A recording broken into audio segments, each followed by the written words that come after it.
Buen día. Buen día, ingeniero. ¿Se escucha? Gracias.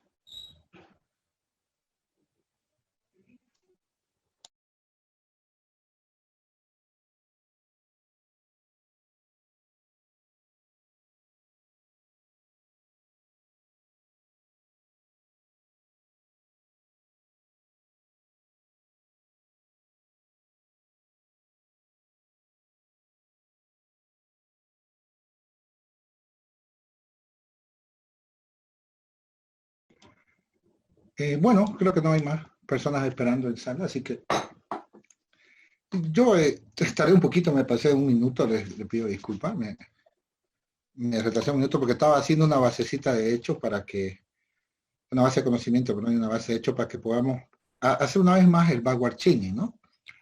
Recuerden que el backward chaining está en la plataforma, también si quieren bajarlo, está en PDF, ¿no? Él está en PDF, entonces podemos nosotros trabajarlo, ¿no? Podemos trabajarlo de ahí, podemos copiarlo. Para no estar escribiendo, lo tenemos ahí en PDF, lo tenemos para poder seguirlo, ¿no? Si queremos seguirlo, ¿no? Seguirlo el algoritmo. Entonces, muy bien, aquí tenemos, jóvenes, tenemos esta base de conocimiento y una base de hechos, ¿no? La base de hechos introducida por el usuario, ¿no? Por el cliente final. Y nosotros aquí vamos a trabajar, ¿no? Vamos a practicar un poquito el BWC. Es bastante sencillo, jóvenes. Por ejemplo, si usted hace un forward chaining rápido, se van a dar cuenta, jóvenes, que M no unifica, ¿no? En ningún momento. M no unifica y también van a ver que el backward chaining va a sacar eso, que no unifica. Y cuando la base de conocimiento es pequeña, qué sé yo, hasta 30 reglas, 50 reglas, la verdad que no hay una definición de pequeña, ¿no? El forward chaining es más rápido. Digamos, logra más rápido porque se le acaban las pasadas. Pero el backward chaining es efectivo cuando la base de conocimiento es grande. O sea, en general es más rápido cuando la base de conocimiento es grande. ¿Por qué? Porque no visita todas las reglas, sin son ni ton, solo visita aquellas reglas que las necesita. Aquí ustedes pueden ver 3 reglas, R1, R2 y R3. Pero puede ser que hayan 200 reglas y solo con esas 3 reglas va a trabajar, ¿no? La fase de selección solo va a visitar esas reglas, nomás, esas reglas con las cuales va a negociar, ¿no? En cambio, el forward chaining visita todas y todavía testea, ¿no? Si la regla dispara, ¿no? Entonces, el algoritmo de disparo también lleva tiempo, ¿no? Para saber si una regla dispara, lleva tiempo, ustedes se dan cuenta que sí. Tiene nomás su tiempito para ver si una regla dispara. En cambio, el backward chaining va directo a la regla y le dice, y le citea si dispara. Muy bien, entonces, antes del while, ¿qué tenemos que hacer? A ver. Comencemos entonces, creo que ya no hay más personas en sala. Entonces, antes del while, ¿qué voy a hacer? A ver. O sea, necesito inicializar, ¿no? O sea, necesito inicializar todo. A ver, vamos a inicializar. O sea, antes del while, ¿no? Antes del while lo tenemos que inicializar todo. ¿Qué vamos a hacer? Acuérdense. De marcar la regla y de marcar las variables, ¿no? Y luego dice marcar las variables de la base de hechos. Muy bien, la marcamos entonces la variable de la base de hechos. Z, X, entonces donde está Z y X, no sé por qué lo marco acá, ¿no? Debería marcarlo donde están ellas, ¿no? Entonces, esto es para decirle que OC no las tome. Si OC toma una variable de la base de hechos, ¿no? Estaría queriendo unificar una variable que ya está unificada, ¿no? Entonces, donde haya Z y X, le vamos a poner una X. Esto para que OC no los tome. OC no los tome. Muy bien. Entonces, guardamos la variable de la base de hechos, la pila está vacía, ninguna variable está marcada, obviamente, y ahora OC igual a M, ¿no? M, recuerden que la meta se subraya, ¿no? Entonces, si ustedes ven un ejemplo, lo que sea, en donde ustedes quieran, si la variable está subrayada, significa que ella es la meta, ¿no?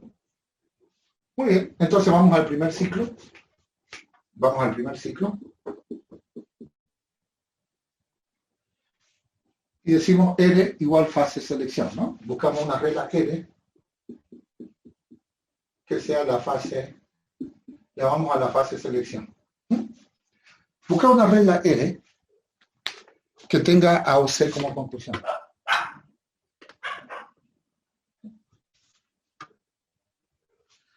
Busca una regla R, hay personas en sala.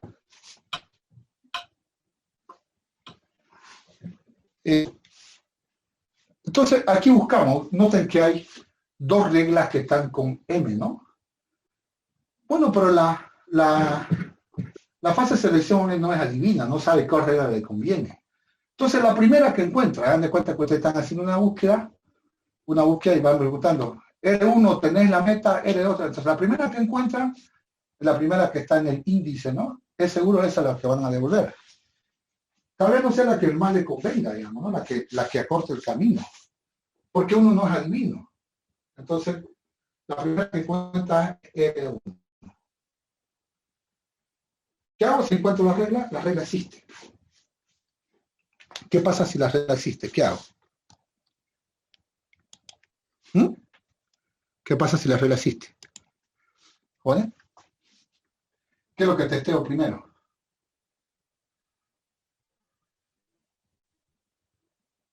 Si la regla dispara.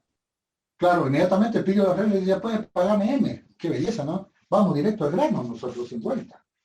Disparame la regla. Entonces me dice, pero R1 me dice, yo no disparo. No disparo. Entonces, ¿qué hago? Me endeudo, ¿no? O sea, pongo la pila, no pasa estar el algoritmo en la pila. Entonces digo, bueno, regla 1, ¿qué querés para que me pagues M? Si vos me pagás P, yo te pago M. Entonces, para el próximo ciclo hacemos OC igual a P, OC igual a una variable no marcada de la regla. X está marcado, entonces no nos queda más que utilizar P. Y a la pila se va M. A la pila se va M. Bueno, todo lo que toca OC se marca. Entonces, donde haya P, creo que es el único. Aquí también está P.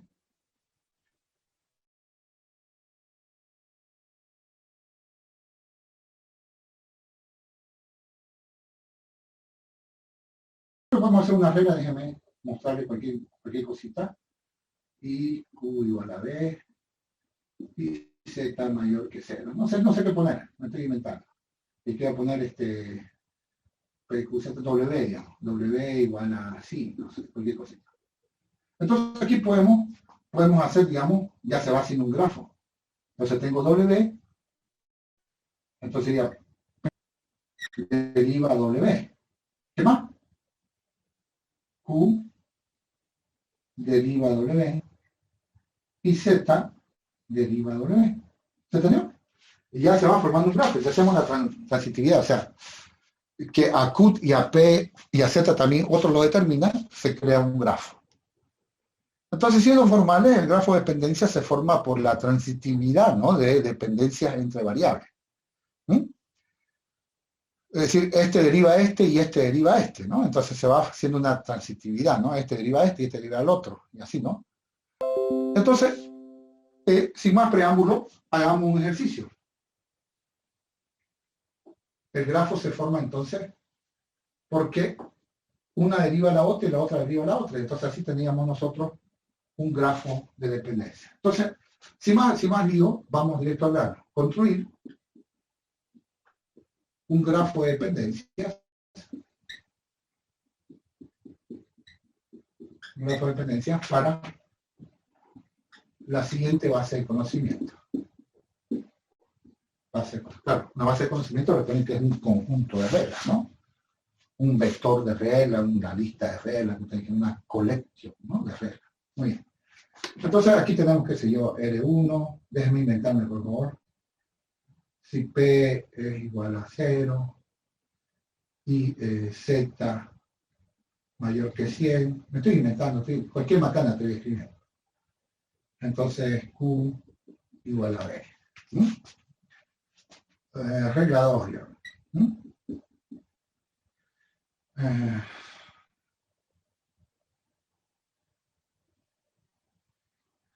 Si W igual a sí,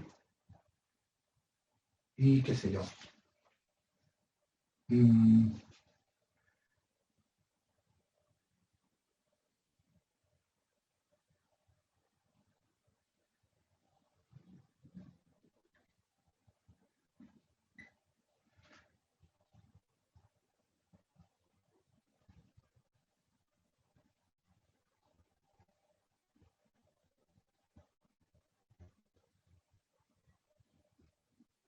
A mayúscula igual a B pequeñita, entonces esto igual a 0. Digamos. Otro más. Otro más.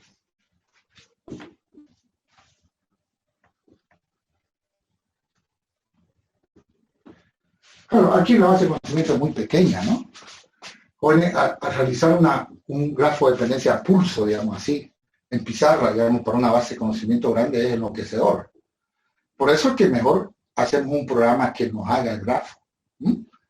Por eso es que el expertista no está loco para hacerlo a pulso, agarra y hace un algoritmo para que le haga el grafo. Si no, no acaba nunca. Bueno, aquí son 3 reglitas nada más, no hay mucho que pelear. Ya se va a acabar el tiempo. No me diga. ¿Cuántos minutos faltan? 8. 8. Sí, no hay tiempo todavía. Déjame hacer esto.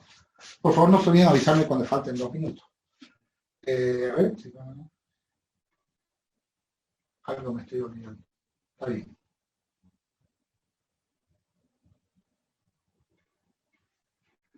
A ver,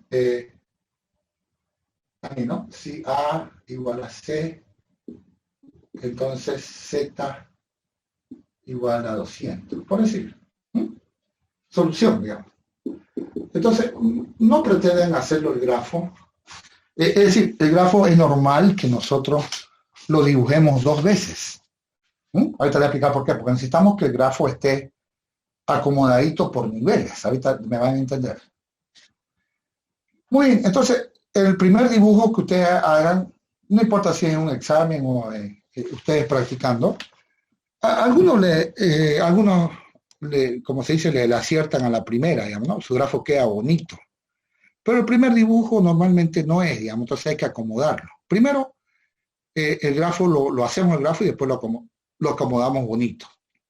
A ver, comencemos. Q, ¿de quién depende Q? Q depende de mayor.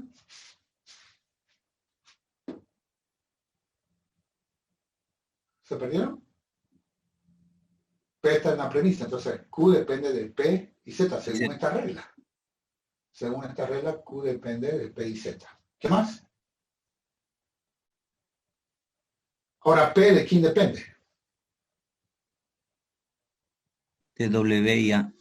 De W y A. Entonces, W y A está por el B. Ya estoy borrando ya porque no me iba a dar. P y Z determinan Q. P y Z determinan Q. Perfecto. ¿Qué más? W y A. W y A determinan P. ¿Qué más? Esta regla que me dice también. A determina Que Z. A determina A, que A determina Z. ¿Sí? Entonces, fíjense, el grafo está dibujado por niveles. Claro que eran 3 reglitas también, jóvenes. Entonces, hay que ordenarlo así, jóvenes, hay que ordenarlo por niveles, ¿me entienden, no? Que se vea clarito que va así, es por el bien y el entendimiento de todos. Se lo dibuja el grafo por niveles, ¿no es? Es decir, si yo le doy la vuelta más 90 grados, voy a tener como un arbolito, digamos. Como un arbolito, yo sé que no es un árbol, ¿no? Pero se puede ver que el que está al final es raíz, porque puede haber más de una raíz también, puede haber más meta, y se lo puede ver de esa manera. ¿Ok? Entonces, este es el grafo de dependencia de esa base de conocimiento. Insisto, para que quede bien acomodadito, a veces necesitamos dibujar 2 veces, o hasta 3 de repente, pero lo primero es terminar la dependencia y después anotarlo bonito, ¿no? Anotarlo bonito y ya tenemos el grafo de dependencia de la anterior base de conocimiento. Entonces, el grafo que ven ahí es el grafo de dependencia de la base de conocimiento anterior. ¿Sí? Ok, podemos hacer una pausa para que no esté tan pendiente de la,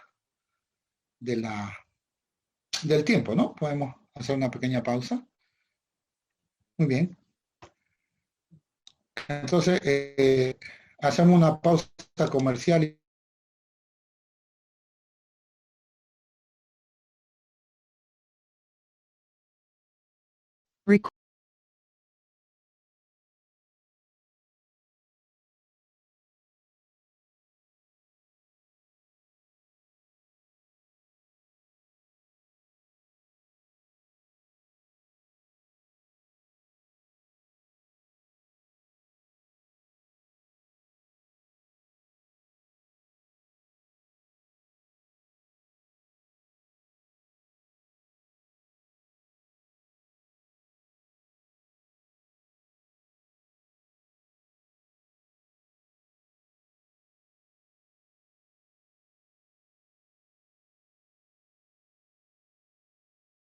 Recording in progress.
Bueno, volviendo al tema, jóvenes, tenemos acá el grafo de dependencia de una base de conocimiento. Claro, con 3 reglitas cualquiera, pues, ¿no? Si tengo 20 reglas, nomás, jóvenes, ya me vuelvo loco con 20 reglas. O 10 reglas, nomás, ya me hace nomás un poquito sudar, ¿no? Por eso, una herramienta informática es la que normalmente crea el grafo de dependencia, como lo ven en el Esper Sintra. Él con un grafo, un arbolito así más o menos, intenta repitiendo los nodos, mostrarlo el grafo de dependencia. ¿Sí? Hace lo que puede, ¿no? Hace lo que puede. Muy bien, entonces conozcamos algo. Dirán, ¿qué idiota que es esto? Solamente los que están en la premisa, de ahí saco una flecha al que está en la conclusión. ¿Ah? Sí, parecerá una reverenda idiotez, jóvenes, pero no es así. Primero, conozcamos algunas cosas, ¿sí? Algunas cosas. Hagamos otro grafo y entendámosle algunas características, ¿no? O sea, ¿qué cosas se llaman qué cosas? ¿Sí? Fíjense una cosita antes de hacerlo. La variable Q, ¿ella a quién determina? A nadie. A nadie, a nadie. Es decir, todas las determinan. Ahora, las variables WA, ¿quiénes las determinan a WA?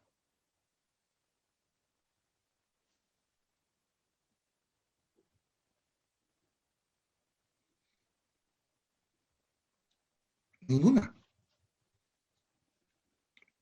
A ver, a Q, ella no determina a nadie, o sea, no deriva a nadie, ¿sí? No hace disparar a nadie, no hace unificar a ninguna otra variable. Q no determina a nadie, no deriva a nadie. Perfecto. W y A derivan a P y a Z. Pero a ella, ¿quién les hace tomar sus valores? W y A. Nadie. Nadie. ¿Ok? Entonces el grafo se tiene que ver así, de punta a punta, ¿no? Se puede ver por niveles, como le digo. ¿Sí? Pero digamos, este grafito, si queremos un grafo más bonito, digamos, tenemos que hacer la base de conocimiento, dibujarlo, etcétera, ¿no? Hagamos de cuenta, tenemos un grafo de dependencia y veamos lo que son las famosas metas y hechos, ¿no? Metas y hechos. Y de ahí vamos a ver la diferencia un poquito que se llama objetivo, ¿no? Vamos a ver la diferencia entre meta y objetivo. Son lo mismo si coinciden, digamos, ya hablamos enseguida. Entonces, considere el siguiente grafo. ¿Sí? Cambiamos el tema, ¿no? Seguimos con algo, pero ya dejamos el ejercicio. Y déjeme que me invente un grafo. ¿Mm? Me voy a inventar un grafo de una base de conocimiento. Lo hago. Bueno, no es necesario que haga otro grafo de otra base de conocimiento, ¿no? Muy aburrido. Seamos honestos. Dada la base de conocimiento, hacer un grafo sería muy aburrido, ¿o no, jóvenes? ¿Jóvenes? ¿Sí o no que sería aburrido hacer un grafo, digamos, un grafo de dependencia de una base de conocimiento? Es lo que acabamos de hacer hace ratito, ¿no? ¿Verdad?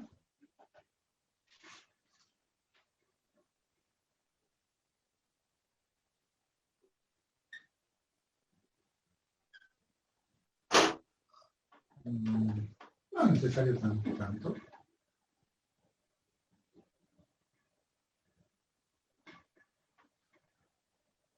Fíjense que en ningún momento estoy subrayando algo. No estoy subrayando nada. Aquí está. CPR. Ok. Digamos este grafo un poquito feo, pero lo tenemos ahí. Bueno.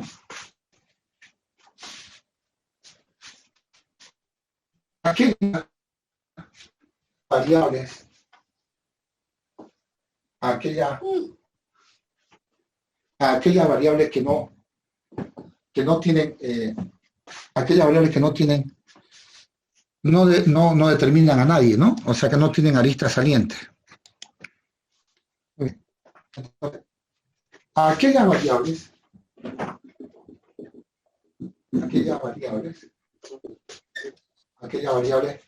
que no determinan a nadie,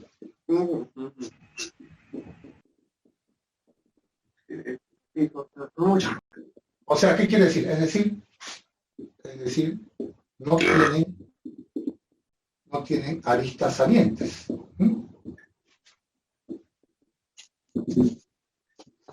Se les llama metas. Meta, le ponen un nombrecito, ¿no? Le dicen naturales, ¿no? Metas naturales. O sea, porque naturalmente esa puede ser la meta.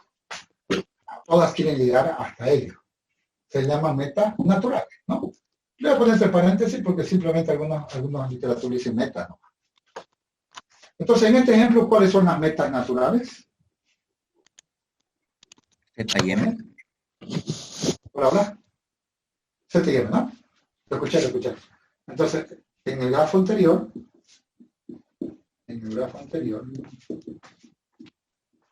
Z y M son las metas naturales.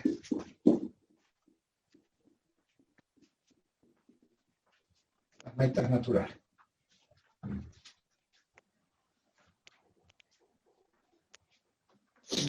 Okay. Antes de continuar, jóvenes, hagamos una pausa acá, un comentario, para que no entendamos la diferencia entre meta y objetivo. Meta y objetivo. Objetivo es cuando yo lo subrayo, le digo, cuando unifique yo esto, me salvo, pero puedo tener más de un objetivo. Por ejemplo, podemos tener como meta, pero como objetivo tener a M y a Z, que es lo más natural, pues esta es una meta natural, es la más obvia, digamos, ¿no? La más obvia que debes tomar. Entonces, escuchen lo siguiente, el ingeniero del conocimiento, normalmente,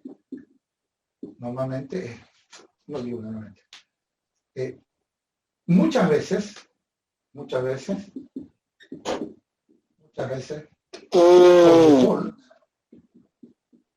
por defecto, o sea, por default, escoge a las metas naturales escoge a las metas naturales, como objetivos. Es que sería lo más obvio, digamos, ¿no?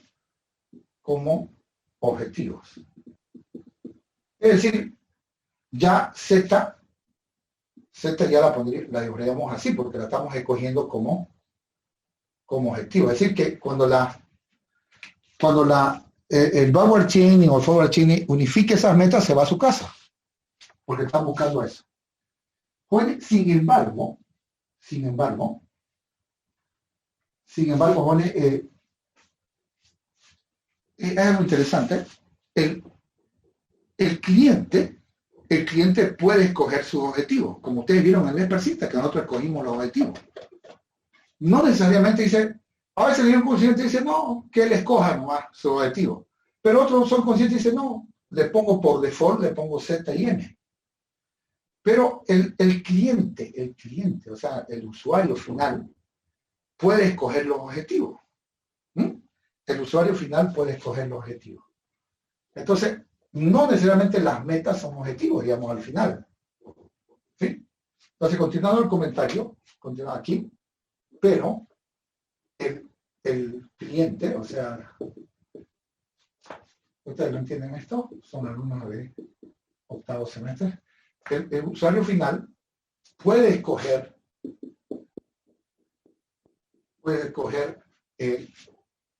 como objetivo, objetivos, ¿no? Porque él puede escoger más de uno. Puede escoger más de uno como objetivos a cualquier variable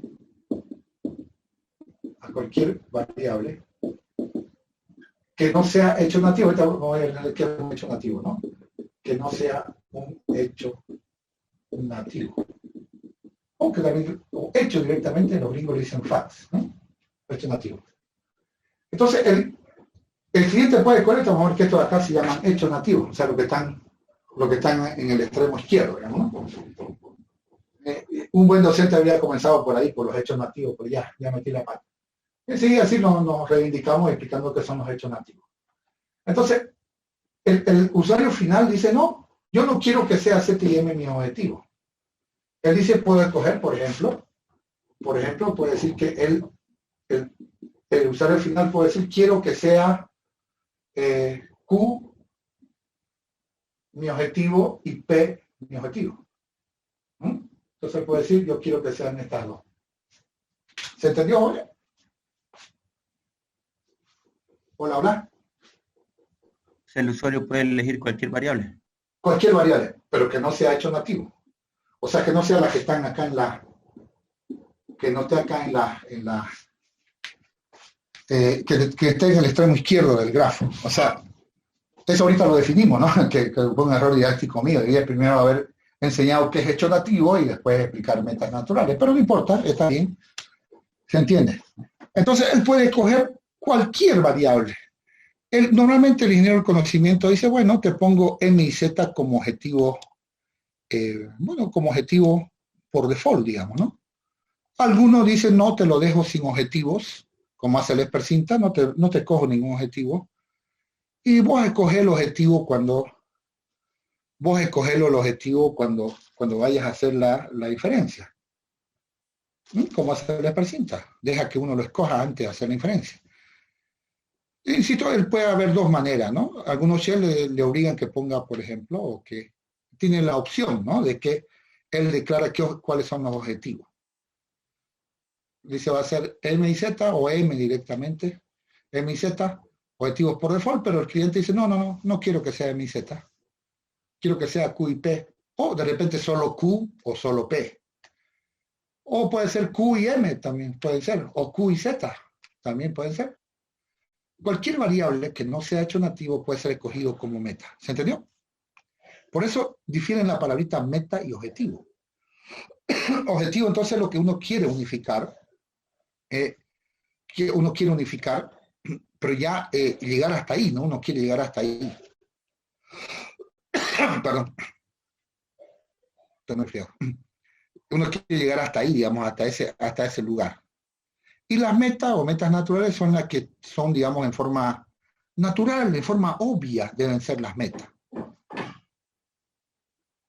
pero no siempre fue así. Muy bien. Continuamos entonces, ¿no? El siguiente, ¿qué son los hechos nativos? ¿Mm? Entonces, ¿a qué llamamos hechos nativos? ¿Se dan cuenta? Ya lo dije antes, ¿no?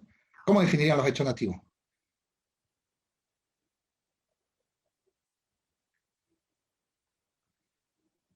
¿Cuáles son las...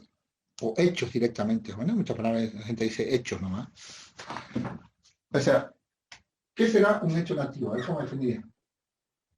Usando el grafo, ¿no? Un hecho, directamente, no usan la palabra nativo o natural, ¿no? Un hecho nativo o hecho, ¿no? Directamente. O fact, ¿no? En inglés. ¿Qué sería? Es aquella variable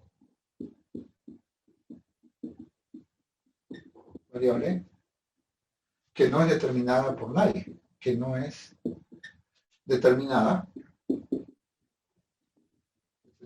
por otra variable. ¿Cómo lo identifico en el grafo? ¿Oye?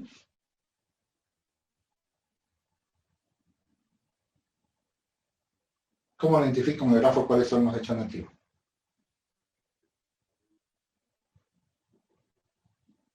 Los del lado izquierdo. Los del lado izquierdo, o sea, es decir, son aquellas que no tienen aristas entrantes, ¿no? Sigo aquí en esta misma parte de la pizarra, es muy chica mi pizarra. Son aquellas que no tienen aristas entrantes, ¿no? Son aquellas que no tienen aristas entrantes. Si ustedes quieren agregarle que está a la izquierda del grafo, está bien. Aristas entrantes. Entonces, por ejemplo, en el grafo anterior,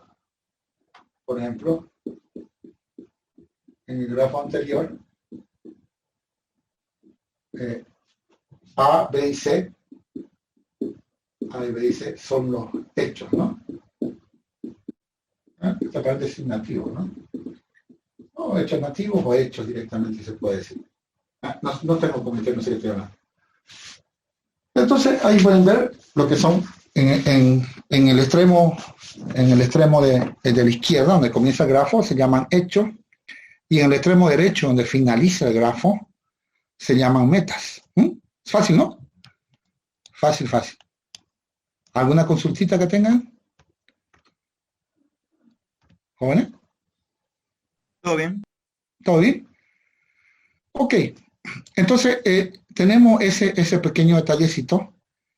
Y fíjense, quedó pendiente, dice, a los hechos nativos no hay quien las determine. Tranquilo, vamos a ver que lo va a determinar el cliente. Lo va a determinar el cliente. Muy bien. Dejamos un ratito los grafos de dependencia, porque necesitamos nosotros, jóvenes, necesitamos entender una cosita que son las contradicciones. Y luego vamos a ver cómo se mueve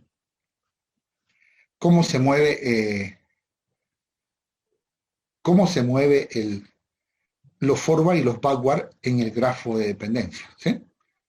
Parte de la conclusión llega a los hechos. Parte de los hechos para llegar a la conclusión. Es verdad. Entonces, dejemos un ratito el grafo de dependencia, lo necesitamos para el siguiente concepto. Pero después volvemos con él. Lo necesitamos para el siguiente tema. Vamos a ver lo que se llaman contradicciones. Contradicciones. ¿Sí? Bueno, ¿cuándo ocurre una contradicción? ¿Se acuerdan? Recordemos que hay una contradicción ¿cuándo? ¿Existe una contradicción cuándo? Cuando la base de hecho tenía otro dato. Ajá. Cuando se quiere, digamos, queremos asignar una, yo lo veo así, ¿no? Queremos asignar una variable con un valor distinto, digamos. O sea, queremos introducir una variable, la misma variable, pero con un valor distinto. Es fácil. La base de hecho tiene, por ejemplo, pongamos un ejemplo.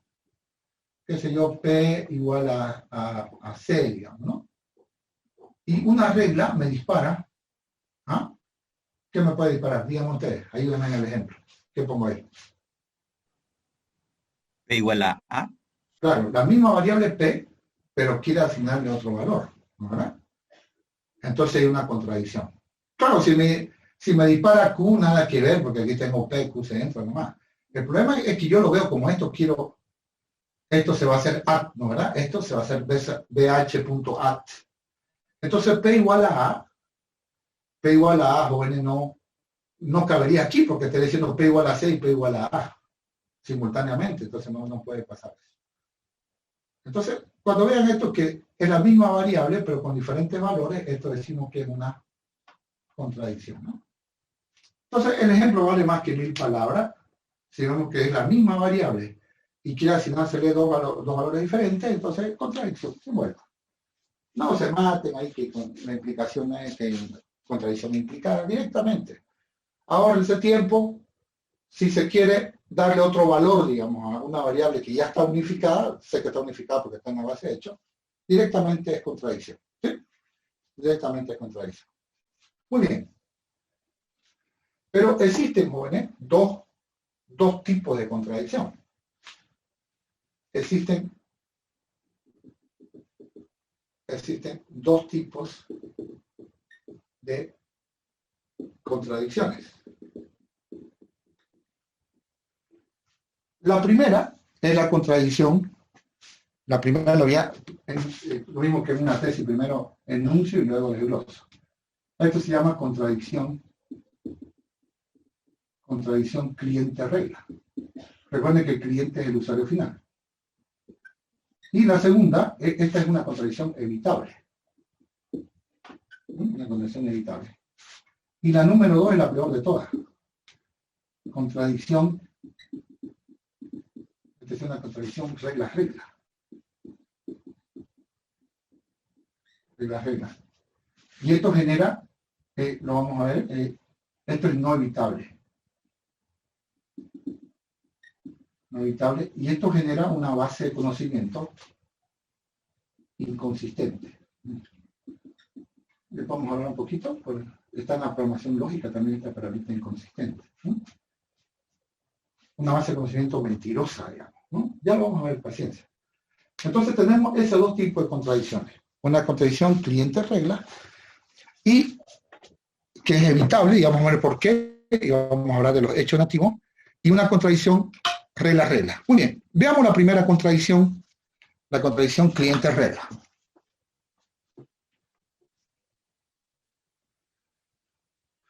Entonces, una contradicción cliente-regla.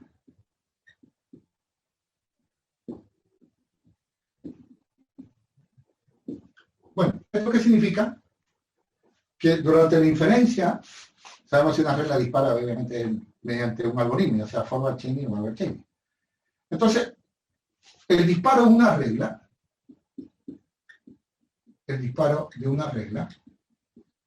contradice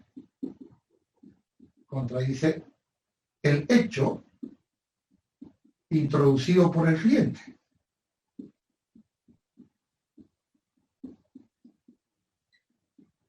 O sea, volvamos a ver, digamos, el sistema experto le preguntó en el módulo de diálogo, le dice, oye, ¿cuál es el valor del tiempo? O sea, ¿cuánto vale el tiempo? Le dan las opciones, ¿no? Y dice, tiempo igual frío. ¿Ok? Entonces, el cliente, cuando le preguntaron, ¿cuánto vale el tiempo? Le dice el frío. Él escogió, como vieron en el Esper Cinta, él escogió tiempo igual a frío. Pero resulta que al hacer la inferencia, una regla, digamos la regla número 5, me disparó tiempo, no tiene por qué ser su antónimo, ¿no? Tiempo igual lluvia, digamos, o lluvioso, como quiera. Tiempo igual lluvioso. Entonces la regla 5 contradice al hecho dado por el usuario final. ¿Sí? ¿Se entendió? Hola, hola.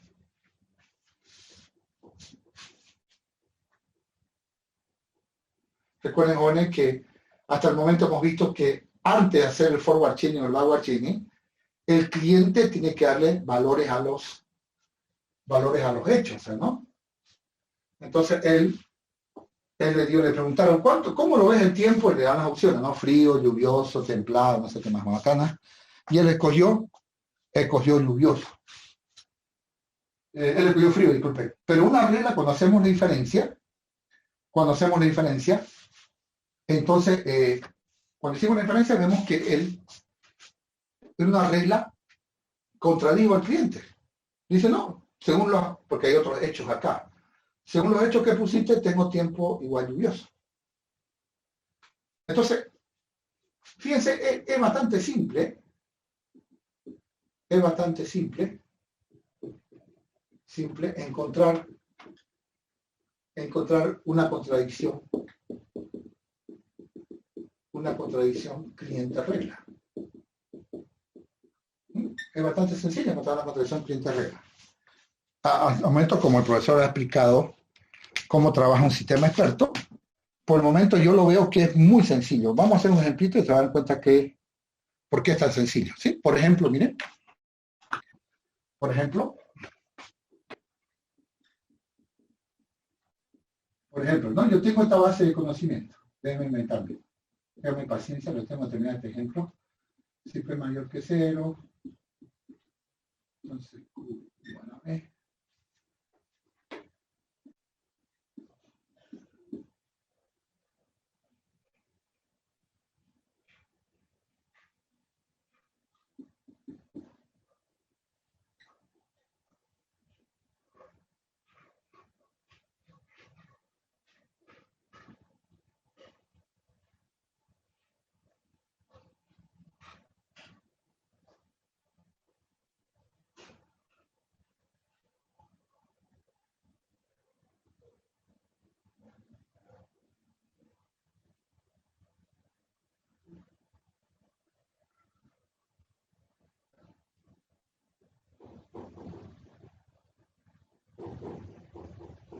No sé qué puede decir.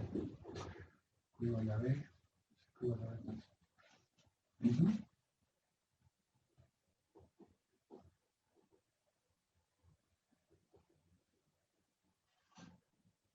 Está facilito, pero quería que lo vean.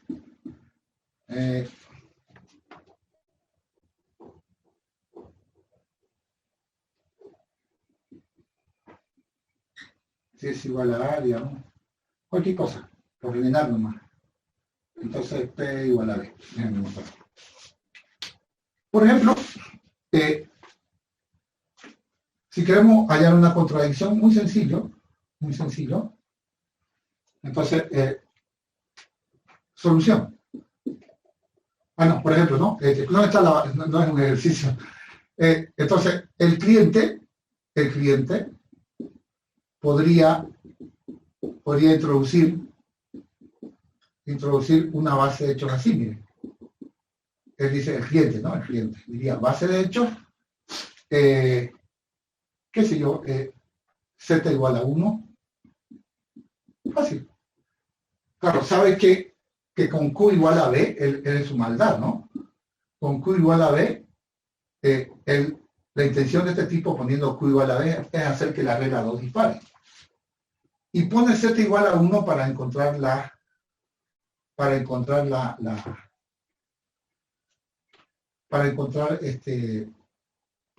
contradicción, ¿no? Para hacer la contradicción. O sea, él actúa con maldad. Él pone Z igual a 1 y pone Q igual a B. Claro, fíjense. Al poner Q igual a B, hace que la regla 2 dispare. ¿Estamos de acuerdo? Pero él, para que haya contradicción, su maldad de él es poner Z igual a 1. Es poner Z igual a 1. Entonces, disculpen, voy a ponerlo acá, el cliente le voy a poner acá. Entonces, él puso Q igual a B para hacer que la regla 2 dispare, y él pone Z igual a 1 acá. Entonces, él está con su maldad. Al hacer la inferencia, ¿qué va a pasar? Hagamos un forward, siempre que quieren probar contradicciones, hagan un forward chaining rápido. ¿Qué es rápido? Vaya directo a la regla que dispara. Entonces, al hacer el forward chaining, al hacer la inferencia, hagan siempre forward chaining. No se maten con él. ¿Qué tenemos? La regla número 2 que dispara. ¿Ah?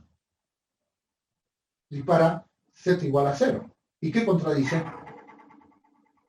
¿Lo ven? ¿Lo ven? ¿Se entiende? Hola, hola, ¿se entiende? ¿Ahí qué ocurre? La regla 2 contradice, entonces la regla 2, la regla R2 contradice a lo introducido por el cliente. Introducido por el cliente. O sea, hay una contradicción. Hay una contradicción cliente-regla. Entonces, lo que introduce el cliente con una regla de la base de conocimiento se contradice, ¿no? Entonces, el cliente dijo z igual a 1 y la regla 2 le dijo, no, z igual a 0. Ya nos contradecimos, ya hay problema ya. La base de hecho salta. La base de hecho salta, o sea, genera una excepción, está en letras rojas y se para el sistema experto. Pero ¿cómo evitamos, digamos, que no exista eso? La respuesta está en los hechos nativos, jóvenes. Y eso lo vamos a ver el próximo viernes. Si tienen alguna consulta, jóvenes, háganla porque se nos acaba el tiempo, continuamos el próximo viernes.